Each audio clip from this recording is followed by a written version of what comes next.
I now have decided that this term Draco Reptilian is not a science fiction term, nor is the word draconian, like draconian measures or really harsh measures. That's not just a figure of speech, it's an actual reality.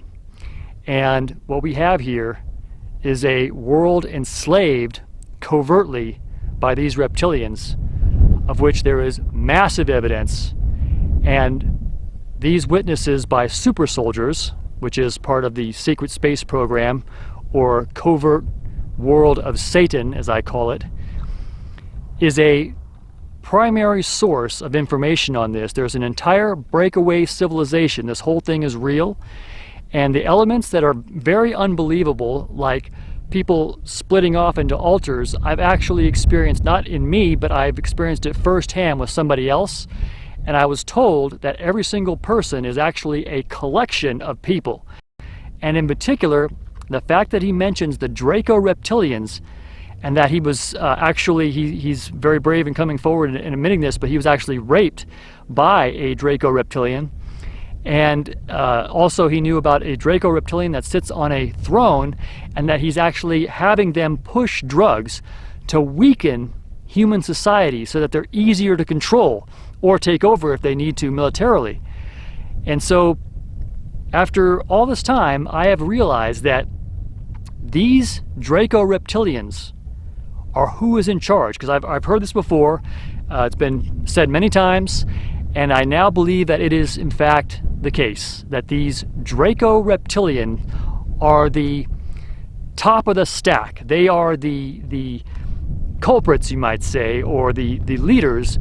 And I think it's high time that we acknowledge that and perhaps put together something like the Anti-Draco Coalition, Humans Free Alliance, to begin to war against these beings that are doing everything to destroy our world and destroy our societies. I mean, they are literally killing us. Literally. This isn't some sort of, figurative or, kind of a loose interpretation. No, they are literally killing us with everything from food, water, air, media, the information we're able to get, our education, the medical system. Everything is corrupt, dumbed down, and designed to allow them to continue to feed off of us because we are their cattle, okay? And this is one thing that a lot of people don't want to talk about. Even if they have the ability to realize it, they just don't want to say it because it doesn't sound good, okay? But they've designed it that way. They've just designed it, this whole thing, very cleverly, so that even talking about it sounds ludicrous. But take a listen to this witness after some clips that kind of generally outline what I've learned so far, and just be educated by the fact that this whole thing is it's beyond evil and scary. It's horribly disgusting on a magnitude that most people can't even keep it in their mind, because it's just too unpleasant. They don't want to talk about it, they don't want to think about it, but that's how it continues, and that's how we're not doing anything about it. That's why we have fake news. Why do you think do you really think all the news, every single one is corrupt, and they're all saying the same thing? There's going to be swirling clouds today. There's going to be swirling clouds today, and they say it all the same way with a light touch of this, and they're even given the phraseology to feed. And you think, really, wait a minute, are all these people, I mean, all around our country, and not just that, but all around the world even, they're given the same talking points? How can they do this? How is it done? Who? Because is it somebody that's super rich and they can really control everything behind the scenes? No, friends. It is these reptilians, and they're using mind control. Okay? Get over it. It's true. You're under it. I'm under it. Right now, we're under mind control because our complete way we think has been shaped by them. And then on top of that, they have devices, they have ways to disincentivize you finding out or talking about or anything that upsets their whole regime. And then they reward you with money and fame and everything else for those people who will talk about a bunch of BS that'll keep their whole system of feeding off of us like cattle going. they wouldn't be coming out and telling us about this if they were in favor of it. Okay, that's my opinion, because they can get in trouble, they can get killed. You know, they're not doing this for their health and for their fame. They're doing this because they're whistleblowers. They want to do what's right. They want to come out. They want to expose this. And I think what, in my opinion, my personal opinion, what Joseph Powell has done is nothing short of heroic. By coming out and saying this, and I don't know him personally, and I don't know what kind of person. I know a lot of people are going to say, wait a minute, this guy's talking about how he did some of these pretty dark things. But remember, these children are abducted and they're forced to do it. Otherwise, they're told they'll be killed. They'll watch somebody die, and then the rest of the kids are like, and if you were in that situation, you would do it too. And once you're in it and you're scared to death, and you have to keep doing it, the ball rolls. And that's how they know they get these people in these programs. But that doesn't mean you have to stay in it, and it doesn't mean you have to approve of it. And so a lot of these people come out, and I think like people like James Rink and a lot of other people have bravely come out and talk about this. And this is the only way that we find out this information and what's going on in the secret space program. We're all of us in the normie world, are completely duped.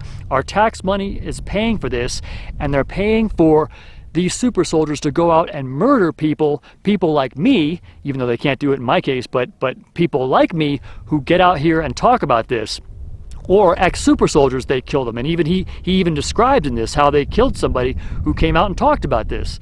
So it's they're not doing this for their health. They're doing it because it's the right thing, and we don't know how long they'll be around. This world is nothing like we think it is, and that which is controlling it is nothing like we think it is. And I would just say this to people: look at the night sky and think that you are looking at a tiny fraction of the Milky Way galaxy, and according to the latest highest estimate, there are about 2 trillion galaxies in the universe, and that what we see and experience is a tiny band of frequency called visible light, which is so tiny it's almost laughable. Everything else that exists beyond it, our TV channel, if you like, is unseen to us. Now tell me that humans are the only form of life that we call intelligent life. Not familiar enough with it. But you do know that reptilians and Draco, the blood sacrifices, the whole Luciferian thing, the kids being killed and eaten, that humans have been eaten and taken off planet, et cetera, and used for slaves in other colonies, etc. I hate to say that, but that's far worse than what you've just said. It's far worse. Yes, far worse. And these were the peoples who first told me about a race of highly intelligent beings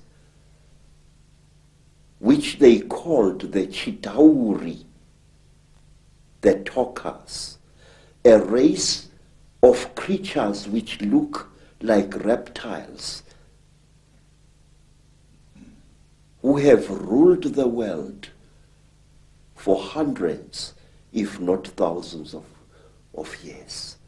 One thing you have to understand about the reptilians is they have this concept of human ownership.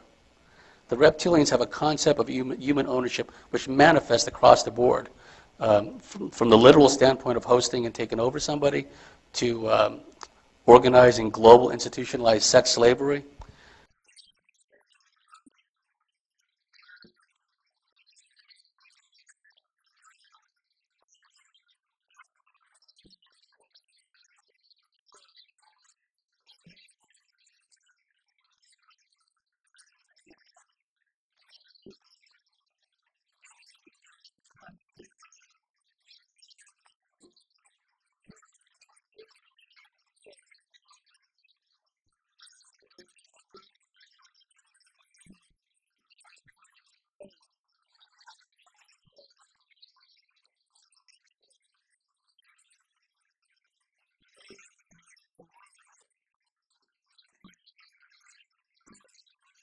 Now, when you go within that, there are those groups of reptilians who have a command and conquer attitude. So those that have a command and conquer attitude, we're talking about the main reptilians, the Draconis, they are hostile to humanity simply because they want to maintain the status quo. So there's your one group. I don't like the word malevolent because people don't understand. Alpha Draconis reptilians eat children and eat humans. But that's not malevolence. That's because it's their culture. That's what they do, because they believe they have the right to do that. It's totally wrong. But that's what they believe, and they don't see it's wrong at all. And that's where they have the agreements with Earth governments. And as long as they get the supplies coming through to them, then they won't take it any further, and they don't come out onto the surface and cause a lot of aggro. And that's the way it's been for thousands of years. If you have to understand that most reptilians will look on humans as the lowest of the low. When dealing with military, they have a first interaction protocol where the humans have to bow to them. After that, they don't have to do that because they've already shown their subservience to them. If you look at very wealthy bloodline families, the reptilians look on them as not equals, but as the anointed ones of power. So they don't have to bow generally. For instance, if a Rothschild grouping, the alien will have the reptile will have the head chair. There'll be a beautiful carved chair somewhere, and that's where he will sit, and then the family will sit round. They don't have to bow at that point, but there will be a ceremonial point where they have to do the bowing. Okay, so to reptilians or other alien beings coming to a foreign planet, you have to remember these beings are billions of years more or millions of years more advanced than we are, and they consider human beings as lower beings, so they think that they should be able to eat them. Reptilians also eat other different types of beings, not just humans. And just like how we eat cows and chickens and pigs because we think they're lower than us, so that's their perception on humans. So they just come here and feast, and they go back to their fourth dimension or whatever planet they're in the third dimension, and then they do their thing. So most reptilians like to eat children because they're more tastier, more younger. When they're more in a scared state of mind, they project adrenochrome and this negative energy that really gets a high for them. It's almost like a cocaine high for them. Like there's thousands of different types of Earth planets, exactly like this ones that are actually foreign planets. This whole system that we live in today, where we go to work and we vote and we listen to music videos, this is actually a controlled matrix slave system for conscious beings to be controlled in a matrix of where they're asleep and they just don't know what's going on, but it's happening every day. On most reptilian worlds, they have it's like, I would say the best word to translate it to is colonies of humans all over the planet, and they're just big walls. It's like a concentration camp where they have humans breeding each other, and they chain the walls and they feed them to get them fatter or skinnier, whatever type of dessert they want, and then they just eat them. I'm not sure, because I don't know, like every world I go to, there's always humans chained to walls. There's hundreds of thousands of kids in basements somewhere being mined for adrenochrome. I don't know where these people come from. Maybe they're just, because I know humans are a very, very big food source and slave force in the galaxy. They're very used among lots of alien groups for food and sex and workforce.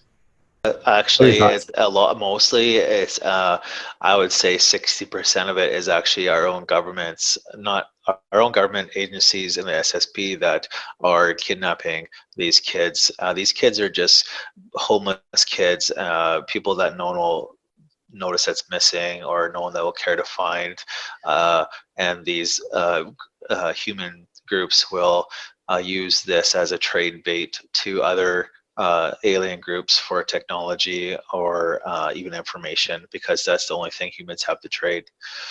In the police station, when he was being held down and the sergeant came over, he said the sergeant shapeshifted in front of him, turned into a reptile, and then came back to human, and then shapeshifted again and returned. And one of the primary sources of Lush, which is emotional energy that they feed on, that humans are a hybrid creation that gave off the best and the most pure form of loosh.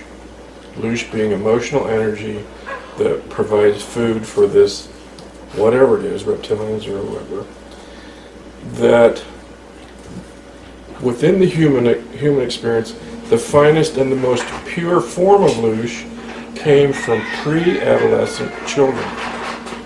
In satanic rituals, that pre-adolescent children are used primarily in certain satanic rituals because of they give off the most pure form of emotional terror that you can imagine. From our point of view, it's perverse. From their point of view, it's filet mignon. This is the best form of food that we can get. I had an office in the radar tower. It was the first office on the second floor in the back. Mm-hmm. Next to my office was another office, and I remember, I swear on a stack of Bibles, I remember a lizard man in that office. It was His Highness Draco something. I can't remember the other name.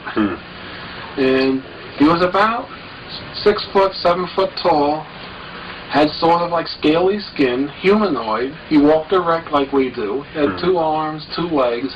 He had a tail, but it really didn't show most of the time. He had somewhat of a humanoid face, strange eyes, a big mouth, and looked like what you would expect if you're going to put together a lizard man. So the human outcome. It's literally whether humans will survive and develop and be what we always should have been, or whether we're destined to stay exactly as we are now. Technology will change. Your mobile phone will get smaller. Your mobile phone bill will get bigger, but your mobile phone will get smaller. But humans are still prisoners, and we fool ourselves that we've gone on from the horse to the motor car and all the rest of it, but actually we're still trapped. So this whole battle that's been fought above the earth and on the earth and under the earth and energetically through the minds of people, are literally to break enslavement, because humans are enslaved. But the system has been going so long and is so clever that the vast majority of people don't understand what they are and how they're being trapped and how they're being tricked and how they're being lied to. You won't see it very clearly. One of the important things throughout all of their interaction with humanity was not to be recognized and not to be seen, because humans record in stone. We're very good at that. We create. We're fantastic like that as a race. So they recreate, and the reptilians didn't want that. You will see it occasionally in some of the Sumerian or Assyrian, Babylonian carvings. Occasionally, you will also see it in some of the Mayan or Aztec items. What you're much more likely to see are renditions of feline species from the Egyptian times, because they weren't covered by the same protocol. So they weren't. There was no ban on depicting them, whereas there still is now a ban on depicting reptilians, and I'll give you absolute proof of that when I did that very nice interview on the Today programme with Holly Willoughby and Schofield, and I did 2 drawings, one of a mantid and one of a reptile, and I was told point blank we're not allowed to put the reptile up, because they were going to have me as a backdrop, them as a backdrop to me. So the stills I've got, which they very kindly sent me, I'm being interviewed with them, and behind me is a picture of the mantid. But originally Schofield and gang were going to have the mantid and the reptile, and somebody very high up said we're not allowed. They didn't even know what it was called. All they said to me was, we've been told we can't put this one up. So there's a blanket that goes out, and hence, if you think about what your title of this DVD is, because we're coming round to that now, and you think about that chapter in The Greatest Secret that David Icke wrote, which was don't mention the reptiles, and that's a fact, and David is absolutely right, that the system doesn't want to publicise them, because they have signed an agreement not to publicise them. It's to keep them out. So you can talk about the greys as much as you want. That's not an issue. You can talk about the mantids as much as you want, because they don't manipulate humanity. The reptile race that we're talking about manipulates humanity, and has done for thousands of years, and has a covenant with the elite humans who run the world, that they will always be in the shadows.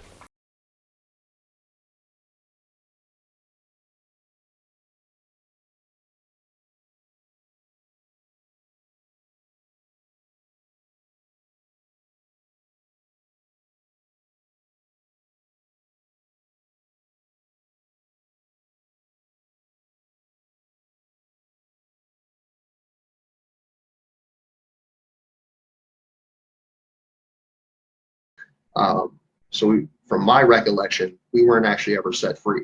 We actually grew up and were part of a military faction that we would go and hunt down alien beings or people that were a threat to the program or to what was going on behind the scenes. We were the top tier that would hunt down the aliens and stuff that weren't allowed to be there, like here on the planet and stuff. They didn't have permission, so we would go and be the ground troops that would go and hunt them down. And then later on, there was another, with that faction, there was another being that we hunted down, which is in the photo that I sent you with just the head. We were in like this jungle setting, and this being was hiding in the mountains, in these rocky mountains up in this jungle, and we finally tracked him down. And he had this ability to like subdue us, like subdue beings. So this is an actual photo. They did an interview, and that interview was taken down. But those kids that are in the background, they were actually playing. So we had to cut through this area where they were living. These people were living to get to that being. And you can tell like his eyes are sunk into its head because of the decay and stuff.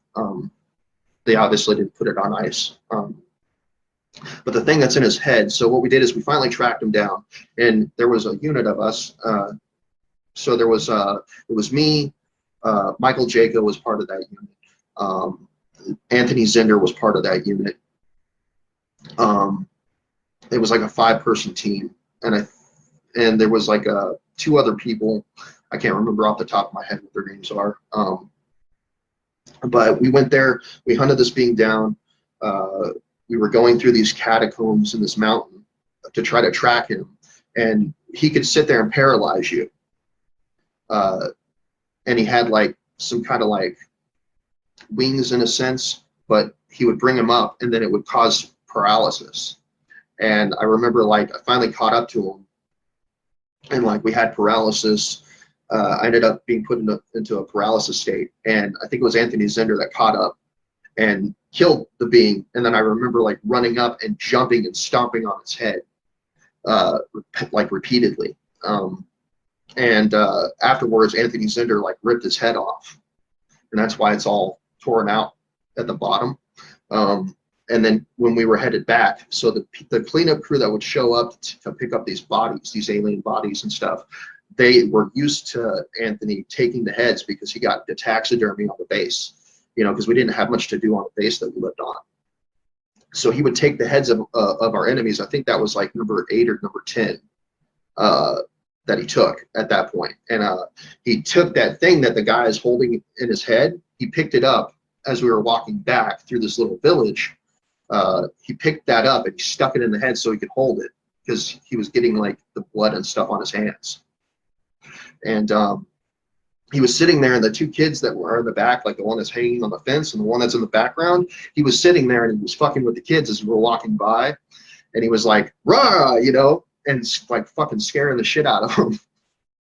And, you know, he was like, I was like, hey, you want to see something cool, you know? Because like he already freaked us out, like most of us, when he would do his taxidermy and shit, because he just started doing that randomly. Like he was like, that altar was like losing his shit. So I was like, hey, you want to see something cool? I was like, give me the head. And didn't know for sure, and like if he wanted to do it. And I was like, come on, man, give me the head. So he handed me the head, and I fucking tossed it over the fence into that yard. And it was off to the right-hand side where it landed. And the kids were like, they came up and ran up and saw it, and they were like poking it with a stick. And I remember Anthony being like, hey, man, that was mine. And I was like, oh, don't worry about it. I was like, it's not like here's the funny part. I was like, it's not like they have cameras. I was like, they're backwater, like they live in the backwater, you know, they're yokels. And lo and behold, they did have a camera. But that's the same stick that they were poking him with. It's in the kid's hand too. So it's pretty neat to actually see that. So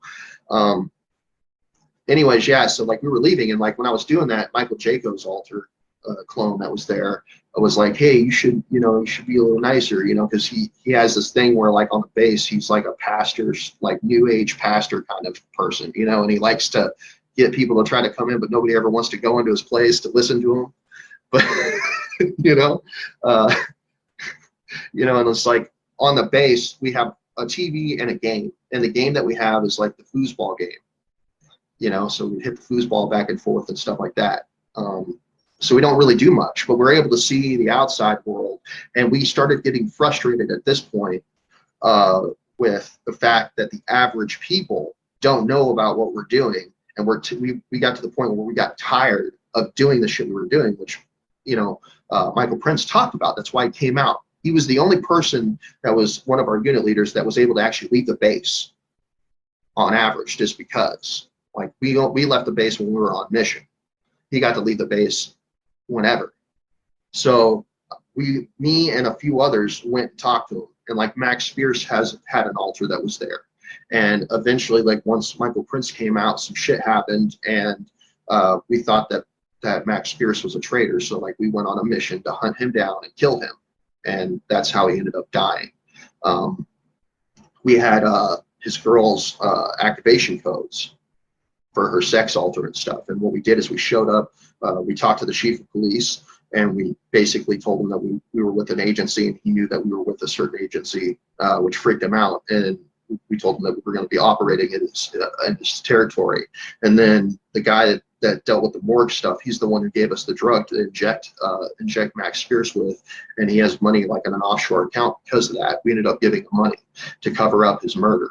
But I also remember like we used to push, like when Michael Prince talks about pushing drugs, like we were pushing drugs for a white Draco that sits on a crystalline black throne, and like just the location where that's at. But I remember like we would push drugs and stuff like that. So a lot of what he came out and talked about, like that shit actually happened, So when I remember him when you say push drugs, that means moving drugs around for public consumption. Yeah, like moving drugs around Fueling. so it could hit the streets. And the whole point of that process was because you want to soften a battlefield. If you get a bunch of people drugged up, they're easier and more open to doing what you want them to do and conform. And it also destroys and deteriorates the community at large, so it makes it a lot easier. So like if you decide to finally do an invasion of the planet, I mean, you have a bunch of doped out people that are just more worried about meaningless shit, or their lives are already destroyed, so they won't know what's going to hit them, and we were put in these dog cages. So it was first they put the girl in there, and then there was already the boy that was originally there, and then they put me in the left hand side. And I remember talking to the little boy, like, what's going on, what's going to happen? He was like, you're going to die, we all die. Like he was like he already knew what was going to happen. He's like, we all end up dying. He was like, just get used to that, comprehend that basically. And when he was like this, he already knew what was going down. He knew what time it was. They took him out of the cage, and he was the kid that was sacrificed, that we had to drink his blood and eat his flesh. But yeah, he would check the time and stuff to make sure that it was the right time when we would start the rituals and things. I remember killing some of the kids for him. I would slit their throats and stuff. So was this like on the altar, or is this just because they were disobedient? No, it was when they were placed on the altar, they would be placed alive. That way, when they would be scared to death, which would have caused the adrenochrome, like their adrenaline, to pump up. When you're a kid and you're pre-pubescent, like the adrenaline is where you get your adrenochrome. It's a piece of the adrenochrome. What it does is it fucking goes into the blood, and you drink that. And that's what gives you the ability to like be, raise your IQ, like, basically that kind of shit. Yeah, if they think it makes them immortal.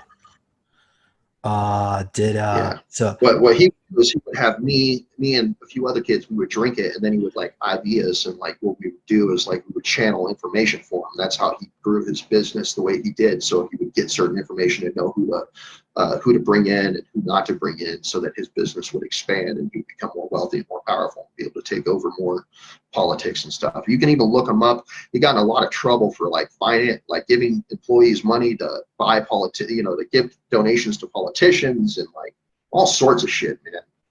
And I never really talked about it with anybody. So that's why he always thought I was like investigating stuff, like he thought I was a cop or something. Do you ever remember any portals opening up and demons coming through?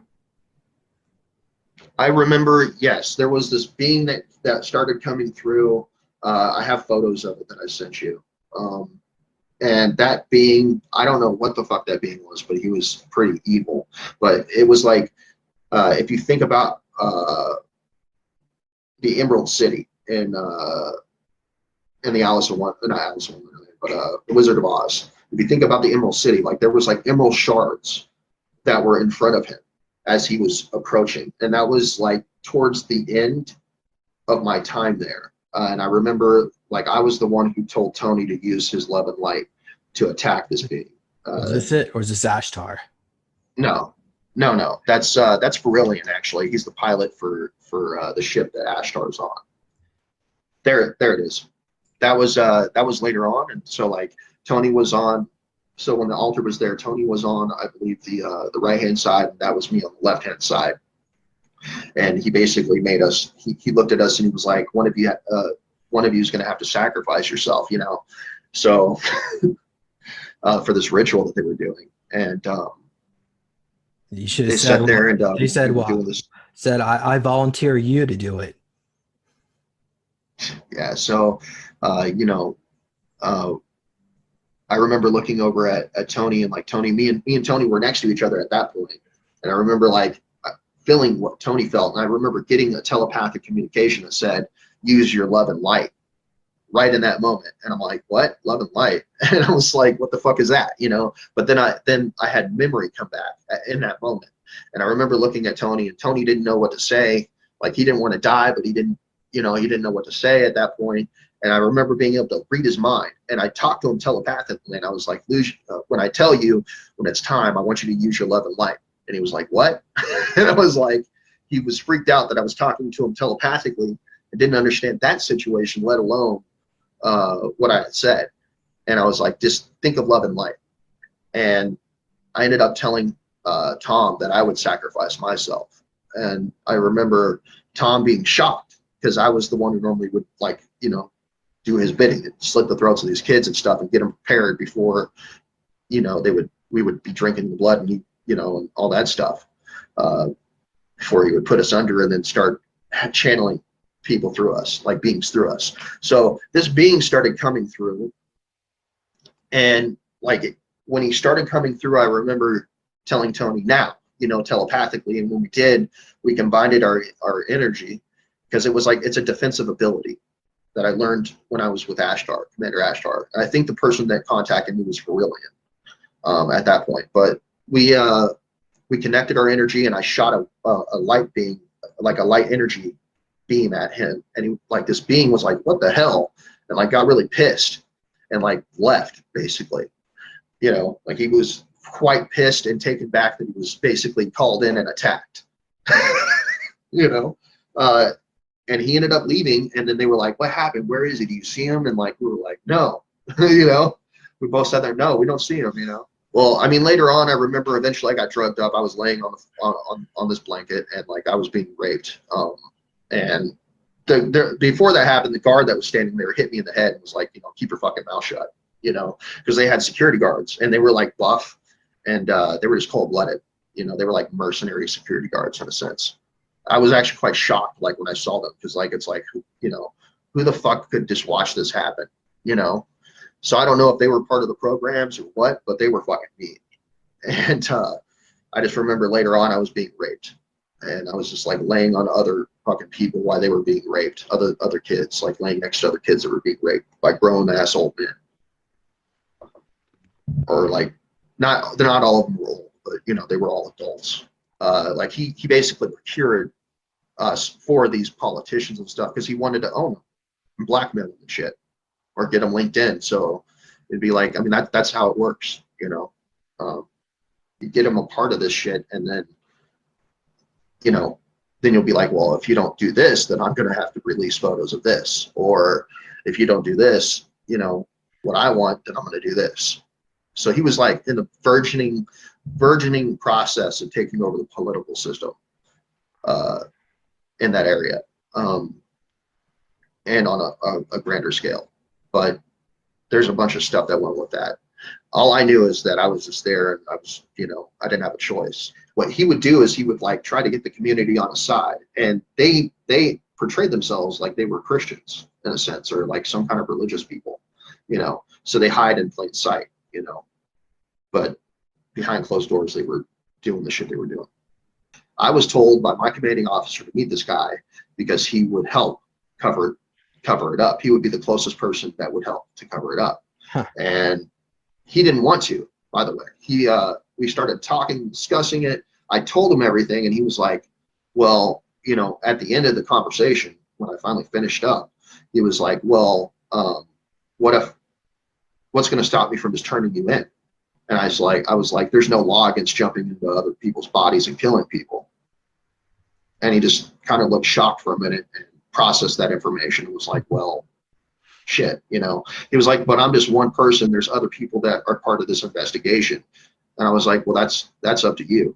I was like, you know, you're going to have to figure that out on your own, you know. And when we were conversating about this, he wasn't very happy about it. But then again, like when he realized that this guy was a fucking sycophant and was doing the shit he was doing, he was like, well, you know, I basically told him, you know, I did it. At that point, I didn't know that the time was distorted beforehand, but I did it to stop him from keep doing it to other kids, you know.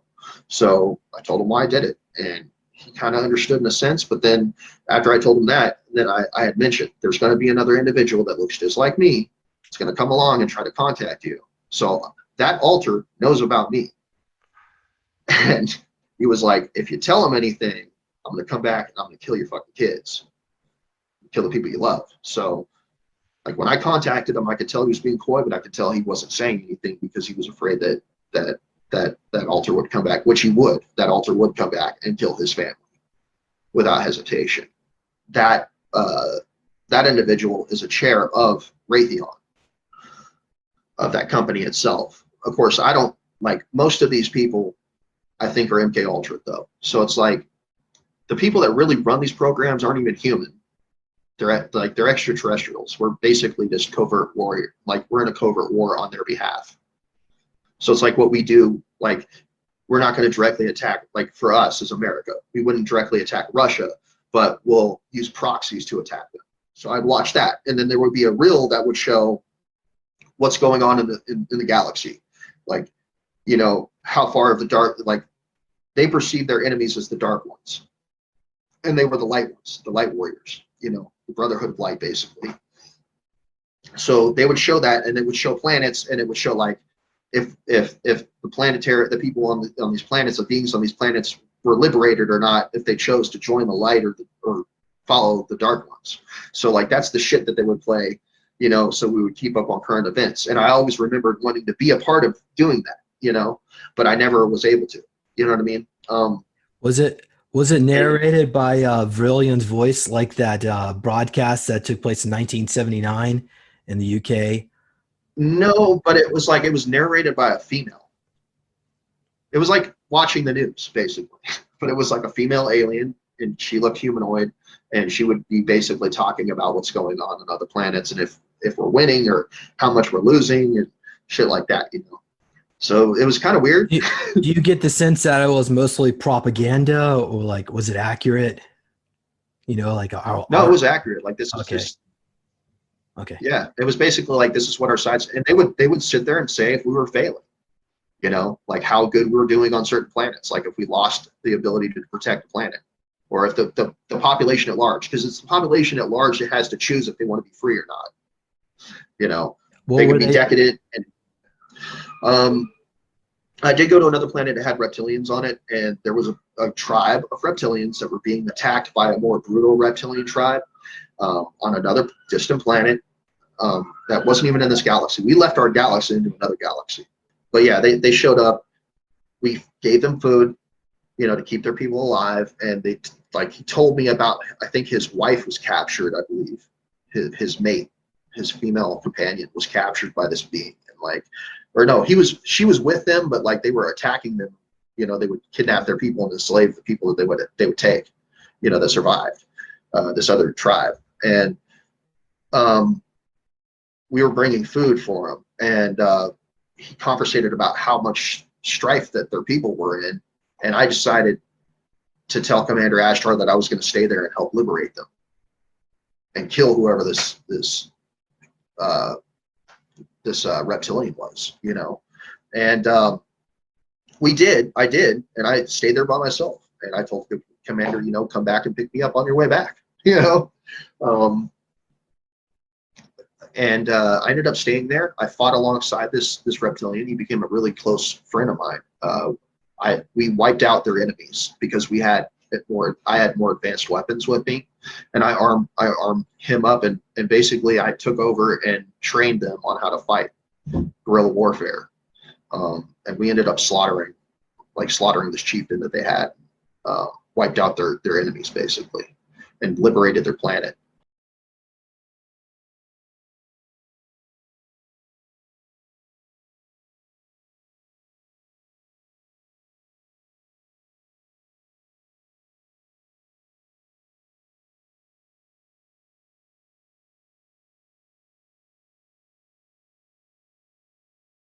Well, can you comment about, because you know these bodies that we occupy in the here and now are considered home altars, at least off-world. That's what they call us. So when the soul aspect is killed off here, how will that affect the altar up there? Does it get rehomed back to that clone body? You know, that's a good question. Honestly, I don't. I know, like when you say you're in your clone and you die, they can basically grab your soul and put you back into another clone. But normally you home into your original body. But it's also been talked about where, you know, you could die, but your clone can still exist with that soul shard. So they can go on even after you're dead. That's pretty much what they would dress like. They were in the Navy, and basically they were our instructors. And they were the ones who would direct us and train us and stuff. So what had happened is we would sit there and we would go to sleep. They would direct us. I remember coming to and like walking down the hallway and like coming, like basically fluctuating in and out, blacking in and out. And like then I was outside and I ended up getting into this van, and I heard him basically say, "Now shut the door and put your seatbelt on." And when he did, I kind of came to after I shut the door, and I was like, "Who are you?" You know, and he started saying stuff. One of the guy that was riding shotgun basically was talking about. He was like, "Hey man, just use the syringe." And you know, he was like, "Oh no, he's going to do what he's told." And I was like, I don't know who you are," and I started freaking out, you know, because I had been taught, you know, that you know you don't get in vehicles with strangers and stuff like that. So I started screaming out, stranger danger, you know. And when I did, I heard these other kids start going, and like in unison, like as if they were all connected. And I had veered off I looked to my right and then veered and basically scanned behind me. And the others, because there was 8 of us in this van, the other 7 kids were in this van, and they were like basically all doped out. Like they were all like not doped out, but they were in a trance basically. And like they were like, "Hey, calm down," you know. And I was like, no, I don't know who you are.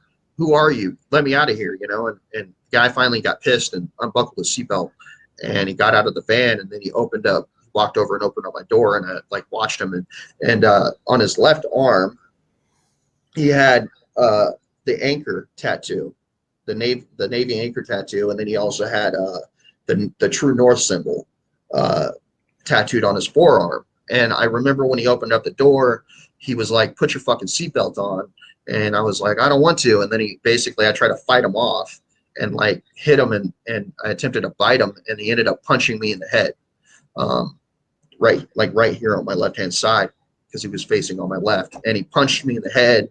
And when he did, he's like, "You want another one?" And I was like, "No." And he was like, "Then put your fucking seatbelt on." And I basically I couldn't, like, my head hurt. And I was like, my head hurts, you know, and he was like, he reached over, grabbed the seatbelt, reached over me and buckled me in. And when he did, that's when I saw his tattoo on his forearm. As I was in pain, I was like, what's that? It was like, it freaked him out that I noticed that. And he was like, it's none of your business.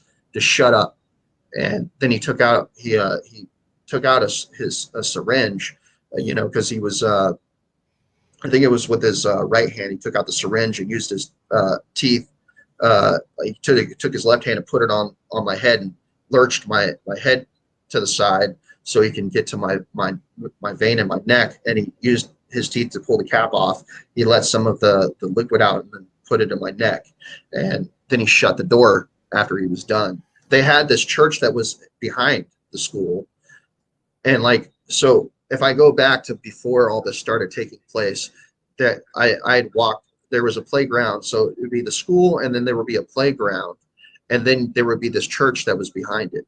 So there was one day the door was open, and I walked up the steps into this church and walked in, and there was these, I did an image, but basically there was these 3 reptilians that were there, and they were holding a chalice, and they were talking back and forth with whoever this, I think he was like a pastor or whatever, but they were basically doing a blood ritual, and they were drinking blood and stuff.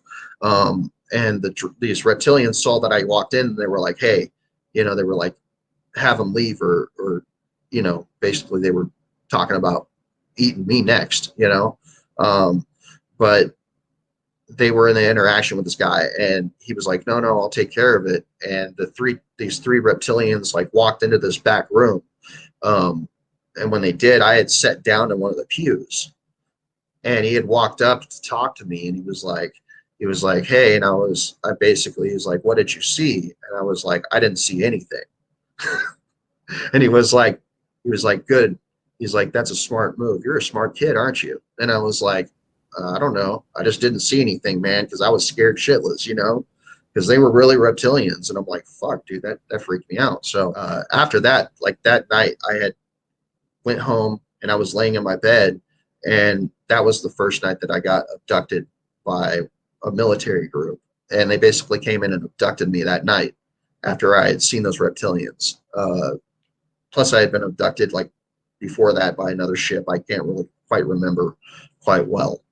Yeah, those were the 3. They were dressed in like this monk outfits. It was kind of weird. So this was in a Christian church. Yeah, it was a Seventh-day Adventist church.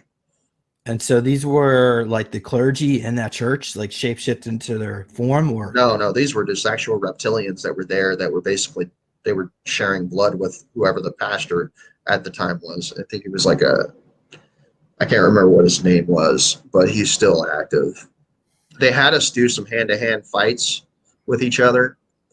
And in the process of that, after you either won or lost, it didn't matter. They would hand us kittens, and they would see if you would kill the kittens. They would order you to kill the kittens and stuff. And I remember the person that I fought, he beat the shit out of me. He had a lot of anger issues. And like when I was dealing with him, I could sense that his father was very abusive to him, and would beat him and stuff. So he beat the fuck out of me. And it was in another part of the mall, and they had seating. I don't know if I had photos of it on there or not. I don't think that I did, but I have them in a separate file, I think. Anyways, they were all sitting there. There were individuals that were up top that were sitting there, and the instructor that we had was standing on ground level, and he would be the ones who would hand us the kittens. And if we killed the kittens, we would basically be activated for the assassin program. The individual before me didn't kill the kitten. The one right after that, I was brought up, and because I got my ass beat, you know, I was like, who's this kid? He beats my ass, but he can't even kill a kitten, you know? Like my upraising was pretty fucked up. Like my stepfather was pretty brutal with animals and stuff. So animals being murdered in front of me was not an irregular situation for me. So when he handed me the kitten, I was so angry that I ended up killing the kitten in front, like just basically executing the kitten. So I stabbed the kitten in the head. When I did, the individual instructor that was in front of me was like, did you just do that because the other kid didn't? And I was like, I didn't really say much. I kind of was a little upset because it was true, you know, like he didn't do it. And I felt like if I did it, that I would be more accepted. But these individuals were like, he's passed, just put him in the program. It doesn't matter, you know? And they basically argued for the point of me being put into the assassins program. That was the start of it, but they still trained us on site. So after that, we would start doing stuff like PT, physical training. We would dress up in what looked like the Vietnam green uniforms, and like we'd have black combat boots and white T-shirts and stuff, and we would run around these courses around this mall and stuff, and do exercises and stuff like that. Later on, they decided to start doing what I would say was like battle royales, and they gave us these like rifles, and they like I put together a thing where what the body armor kind of looked like for the most part. They would have us do these battle royales, and the instructor would sit at the top, or like right in that middle area, and would basically instruct us to fight each other. So we ended up going at it against each other, and after, you know, we would be shot at, there would be a device that would electrocute us in the suit that we would wear. So if we got hit, we would be electrocuted. So it'd be like as if we were being shot. From what I can recollect is that most of these individuals are either brought into these occult groups, or that they're just mind control, and that the top leadership of all these groups are either draconian or reptilian and or Nordic, and that basically we're in a proxy, we're the proxies in their wars that they're having. And we're basically just pawns as a species, as are other beings on other planets. I mean, it's pretty comprehensive if you think about it. I don't think we have any humans that are actually directly in charge. They're all being controlled by the upper echelons, which happen to be aliens. The reason why I stopped is because I saw that he had a Beretta, 9mm Beretta, tucked into his back pants. And he basically let me know that if I didn't get my ass over that fence and go and get into the van, that he would walk up to the house on the property, and he would go and execute both my parents and put me in the programs permanently. And he called it the programs. His name was Larry, right? Larry Shears. And when my first interview, I never said his name, but I said where he was located and that he saw that, and he ended up dying like 2 weeks after that interview. So they're probably listening even to this right now. Oh, for sure. Well, don't do any name drops unless you want them gone, I guess. Well, even if I don't do name drops, they still know. They'll still figure it out. So it's like, well, are you concerned they'll come after you? I'm pretty sure eventually they will. It is what it is, man. Well, why do you think like for instance, I mean, you're going public now, so why do you think they haven't done it already? Do you think they still have a use for you? Maybe they think you're recoverable. It's because of some of my clones, and I'm still active in a lot of different groups, like a lot of different units and stuff, out in space and here on Earth. But I think it's mainly because of my main clone. So my secondary main clone. If you were to do some integration work and start rehoming these other clones and killing them off. So in other timelines that I've been in, because I'm not actually from this timeline. So to explain it in layman's terms, there's other timelines that have their own branches of timelines, and there's the timeline that you guys are in.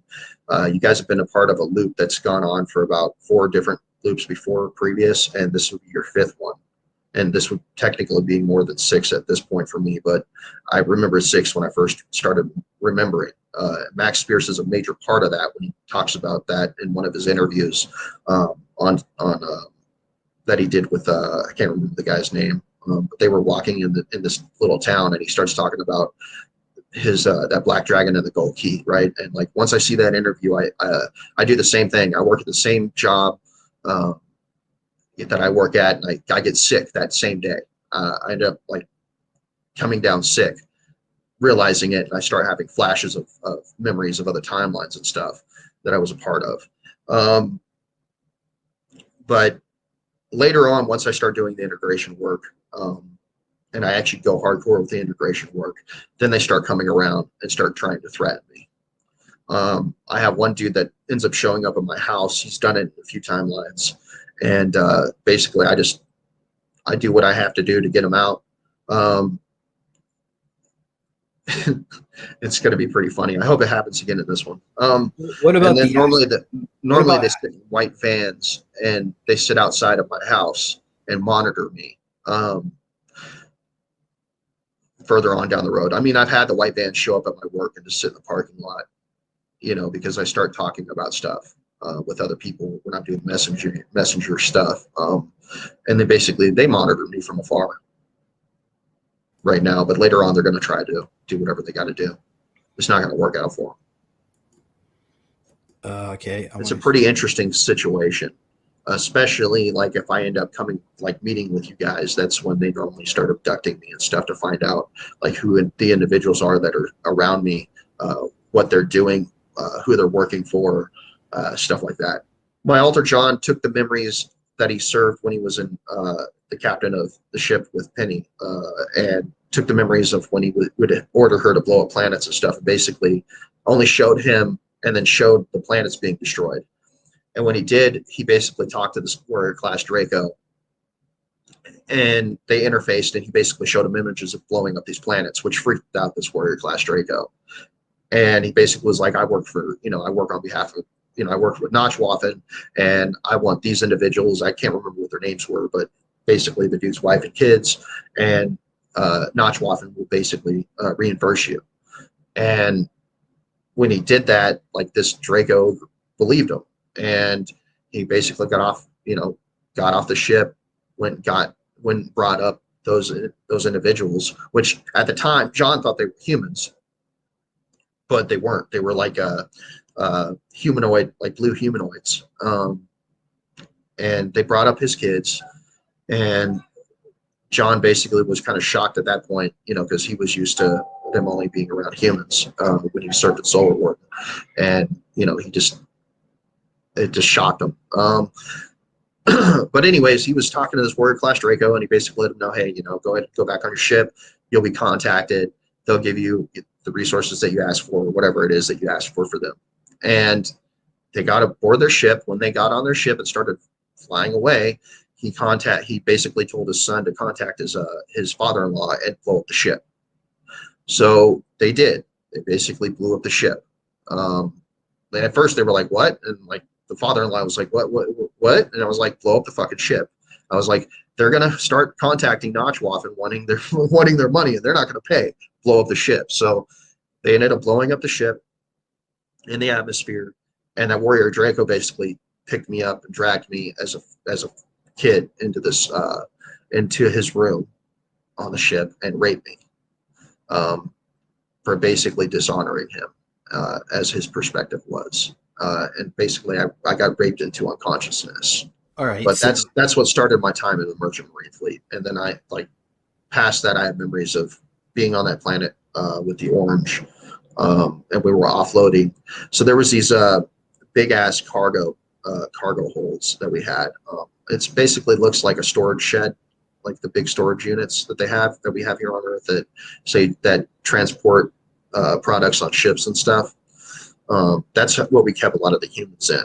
And they normally were wearing like rags and stuff like that, like whatever clothes they had at the time when we picked them up, that's what they had. And they were all torn, and they were covered. Like the group that I worked for didn't really give a fuck as long as they were alive to be sold.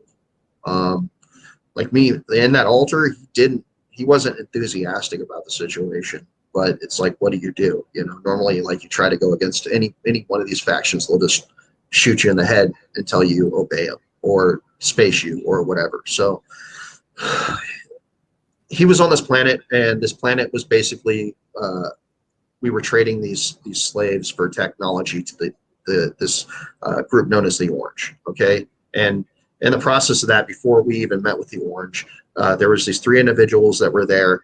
One of them was like my second for the ship, and the other 2 were individuals that were supposed to wash the slaves and get them ready for exchange. And they were basically assholes, and they basically, in short form, were like, we're not going to do anything unless they were like, they started the conversation talking about wanting to fuck some of the slave women. And my altar was like, no, you need to we don't have time for that shit. You have to offload these individuals. You know, we're on a time limit. And they were like, well, we're not going to do anything unless you let us fuck these women. And then, you know, and this altar was like, fuck, because if they didn't do their part, I would get punished for it. And as I was drifting off, the warrior class Draco that's on that ship that I served with, I fucking hate his guts, right? So he was like, ask me nicely and I'll save you. So they showed up in the ship to pick me up while I was in that ore cloud, suffocating. And my altar fucking hates this Draco because he raped him and he remembers him raping him. So he's like, fuck you, you know? And there was a gray that's there that was like, eventually got tired of it, was like, fuck it, just basically picked me up. And when they decided that he was going to take me aboard the ship, I jumped into my secondary when Johan went to go talk to him. And I basically took him over and was like paying attention. And I was like, well, who the fuck is this guy? That, you know, that altar basically had the outlook like, who the fuck does this guy think he is? Just fucking trying to kill me. So I was paying attention as he was talking, and then he walked off. So when he talks about being pulled to the carpet, I was eventually brought back, you know, aboard the ship. I stood off to the side as the people that were on my ship that were in charge of me basically had him pulled to the carpet, and they basically reamed his ass, and he tried to act like a smart ass when he was talking to the individuals from my group. So I sat there and like we were having a back. I was sitting off to the side. They were like the guy that was in charge of him, which has been called the old man or whatever, quite awkward. But I remember meeting them and then a group known as the Blue, and like we would sell them slaves and stuff, and like they were really awkward beings.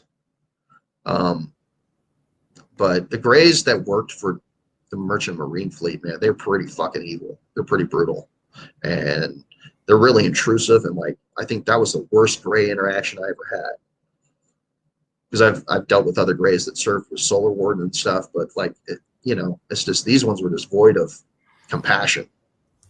I'll just put it that way, because Solar Warden will take people's DNA and clone them and use them for operations too. So, I mean, you're doing their own. From my point of view, all these factions in space are fucking scum, and they all use slavery in one way or another, or one fashion or another, and they all fucking rape us and do all sorts of fucked up shit to us.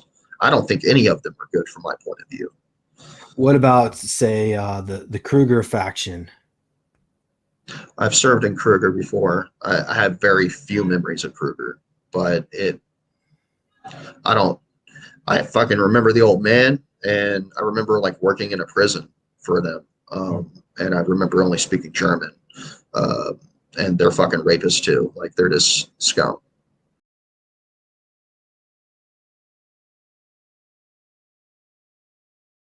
I'm calling on every brave soul out there to join me in the fight. Expose these Draco Reptilians, Dracos, Draconians. They're the white ones, and then there's the warrior class that are brown and green, but doesn't matter. Draco Reptilians, okay? Because there's other reptilians that I think are not so bad. They're just like other people that we're not worried about. You know, it's all different races, and we can accept them and have a good time with them, and everything's cool. But it's these Draco Reptilians and their empire that we got to overthrow, okay? Because we're not going to be free. We're not going to have a happy, true, free, open, fun, great human time on this planet until we get rid of these motherfuckers, okay? I'm telling you, it's these Draco Reptilians. I finally realized it. I finally decided I'm going to call it what it is. And after I saw this interview with Joseph Powell, I said, you know what? Let's now we got a name here, okay? And let's say, fuck these Draco Reptilians. Fuck you. You're not allowed on Earth. Anywhere near it, in it, or around it. This is our planet. Fuck you. Either I'm gonna die, or I'm gonna receive power from God to fight these Draco Reptilians and kick them off our planet. The big problem we have is that people can't believe it.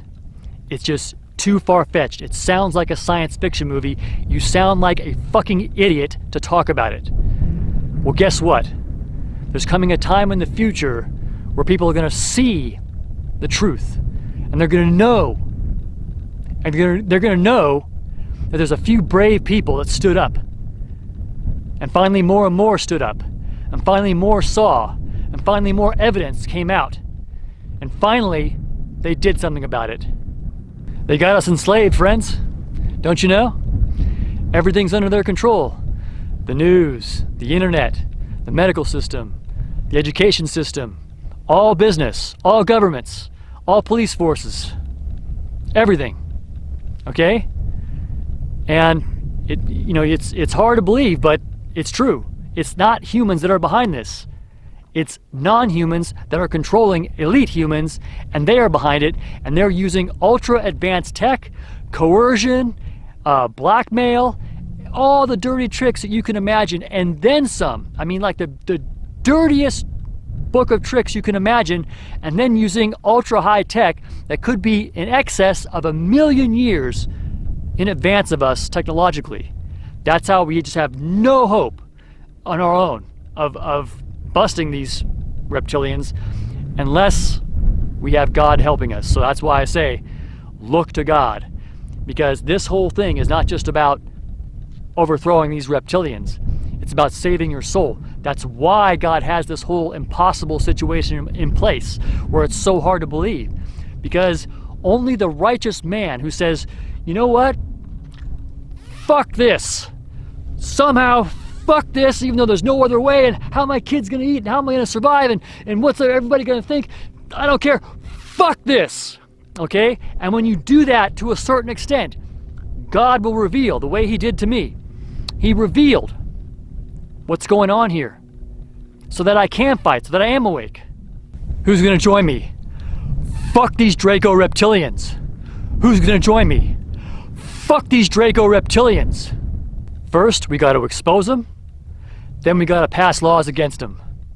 Then we gotta go to war. Of course, humans would still be doing bad things even without these Draco Reptilians and their satanic ritual abuse. But think about this, okay? Would humans on their own be eating human flesh and drinking human blood and raping children? No. Where do you think pedophilia comes from? These reptilians and their reptilian spirits that attach themselves to people, and the reason they get them to sexually molest children is because they can program their mind to do that, because then that reptilian that's attached to that human can then suck the energy, that prepubescent energy.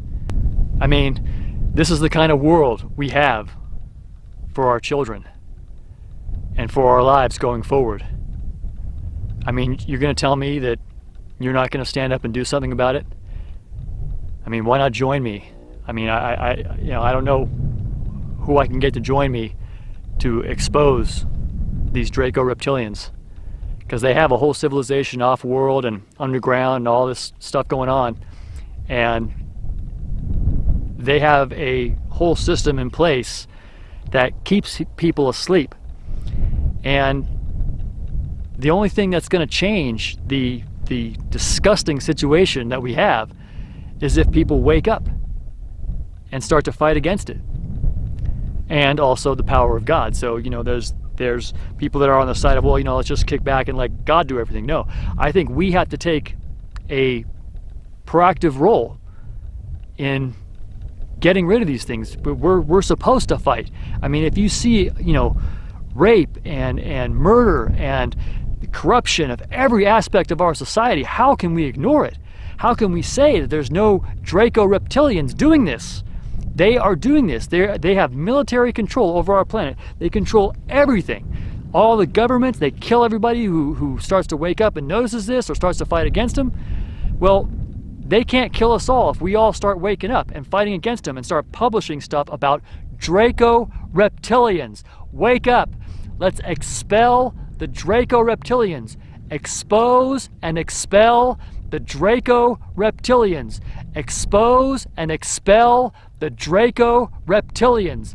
They are the ones doing this to us. They are behind the false medical system.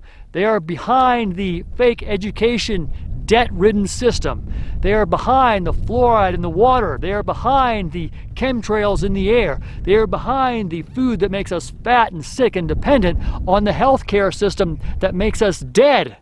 Okay? We've got to do something about it. We've got to get control of our world, military control of our world.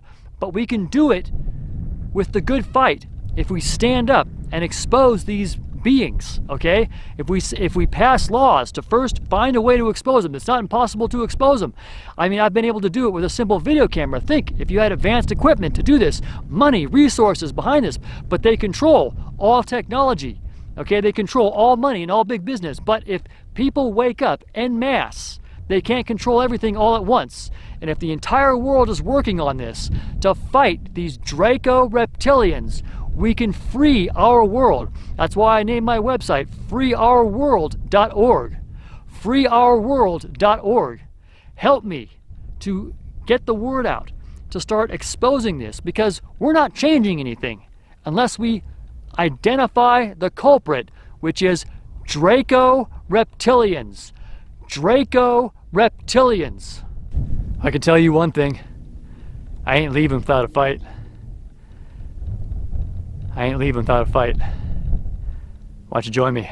We kept ascending up above the Earth's surface, and we went way above the Earth's surface. We were still in a tunnel, even above the Earth. There was still like a whirlwind around us. I couldn't see it, but I knew it was there. And we went way above till we came out of this tunnel. So at that distance, now we were way out in space. So the Earth was like just a ball, you know. So I was way out in space. And I know that, again, sounds far-fetched, but, you know, the whole thing's crazy. So, but it's not. It's the truth. So, and as we were out in space, you know, it was just phenomenal to see the world hung on nothing. It says in Job 26:7 that he hangeth the earth upon nothing. It's hung on nothing. There's nothing holding it up, and you see it there. It's amazing. If all of you could see it, I'm telling you, astronauts, most of them get saved that go out in space when they see all this, because you just can't believe that this thing's hung there and turning so perfectly. And the Lord's allowed me, for a brief moment, to experience His power, to feel part of His power. I could feel the control He has over everything. I mean, just a piece He let me feel, because I saw the vastness of space and all the stars and all the planets. And He's in control of every one of them, and there's billions of them. And everyone has a name for them. And He knows everything that's going on everywhere. It was just mind-boggling to feel the power He has controlling all that, and watch the earth turning at 1,000 miles an hour so perfectly, and the water not spilling onto the land. I look at the ocean and think, what's keeping it from moving? You know, it could spill onto the land just a little bit. It would wipe out a lot. But God holds the land there, holds the water in its place. And I knew that He understands every thought man has. Every bird doesn't fall to the ground. He knows every hair on your head. You know, all that came into my mind, rushed in my thoughts. You know, just being with Him to grasp that power that He has. It's unbelievable. He's in control of everything. There is nothing He's out of control in. Okay, so you know, we sometimes think that, you know, God maybe doesn't hear our prayer, or why is He missing it? He doesn't miss anything. If you're watching this, it's not too late. Say this prayer now. Father in heaven, please save my soul by the work of your Son Jesus on the cross, and show me your pure words in the authorized King James Bible.